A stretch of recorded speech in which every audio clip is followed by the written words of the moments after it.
Oh, Austin. I love Austin.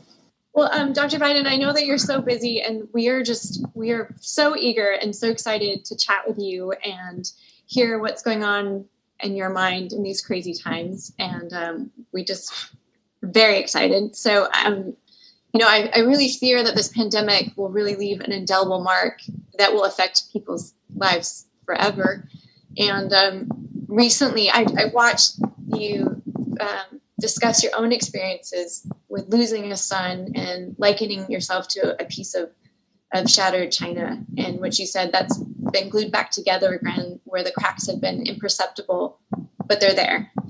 So we're wondering, how did you navigate this, and how did you glue the pieces back together, and what advice can you give those struggling today, and how do you plan to lead by example?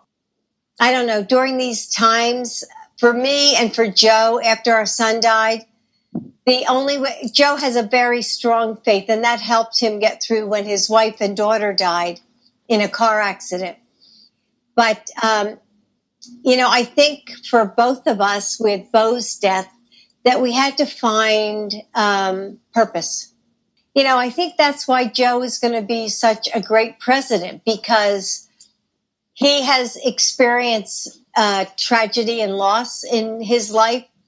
And with so many people now that have lost loved ones. I mean, look at it. It's 220,000 Americans who have died. I think Americans know that he sees them and he feels their pain. So I don't know. I mean, how has it affected both of you?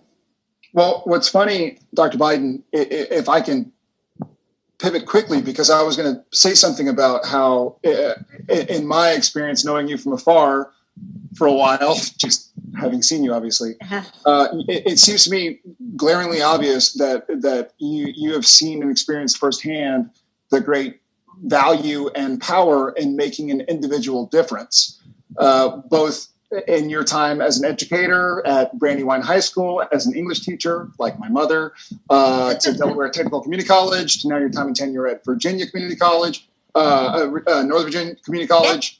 I wonder how you feel as First Lady that those, micro experiences can be scaled up to a macro level where we want 330 plus million American citizens to feel that support, and to feel motivated and to feel inspired and to feel like it can be okay, and how you think we can go about approaching this situation where everybody's dealing with grief or loss to some degree, and maybe just need a little bit of a small act of kindness. Yeah. The one thing I say about Joe is, and the one thing he says about himself is that he will be a president for all Americans. And even if you don't vote for Joe Biden, he's still going to be your president. And he wants people to know that.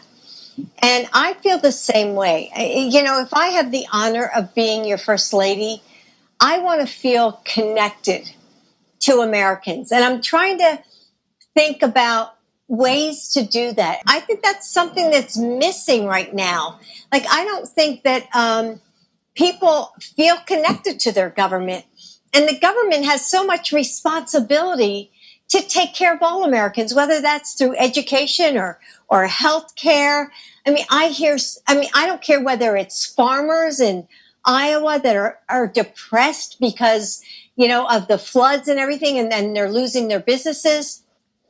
Or it could be military families whose needs aren't being met, and they feel like their president is not hearing what they're saying, and saying kind of critical things against the military, or whether it's just parents just struggling to help their kids get their education through Zooms and helping them get online. And so I think Joe and I will be a very hands-on president and first lady, because I think Americans are hungry now for leadership that cares about Americans and their families, because they're going through so much.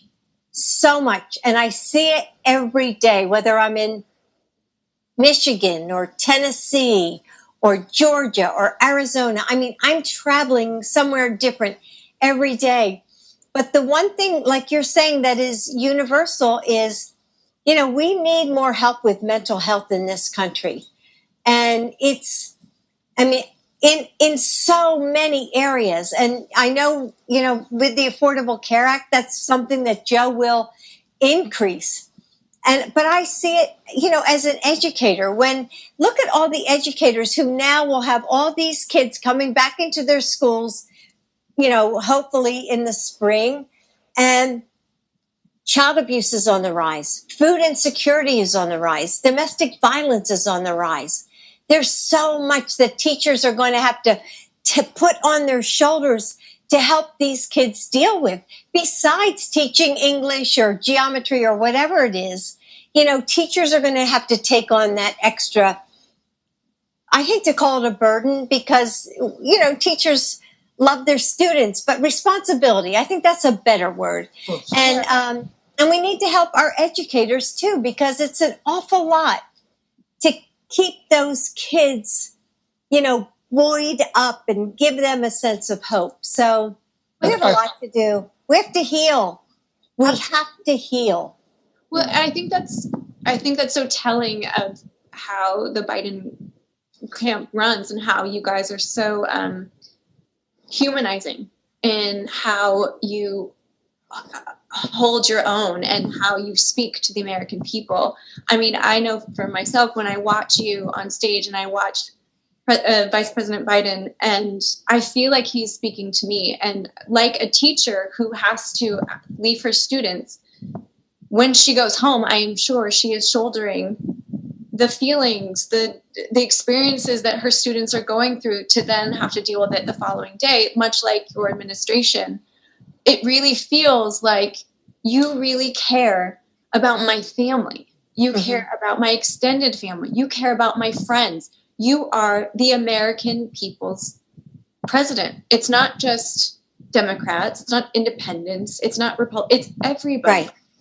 And it's just so, it's just very telling, and it's transparent and humanizing. And well, I hope you're right. And I hope all Americans feel that way on November 3rd. Well, I already voted, so don't worry. Thank you so very much for your time, Dr. Biden. I know it's looking cold. Thank you. It was a pleasure. Thanks. Love it. Be safe.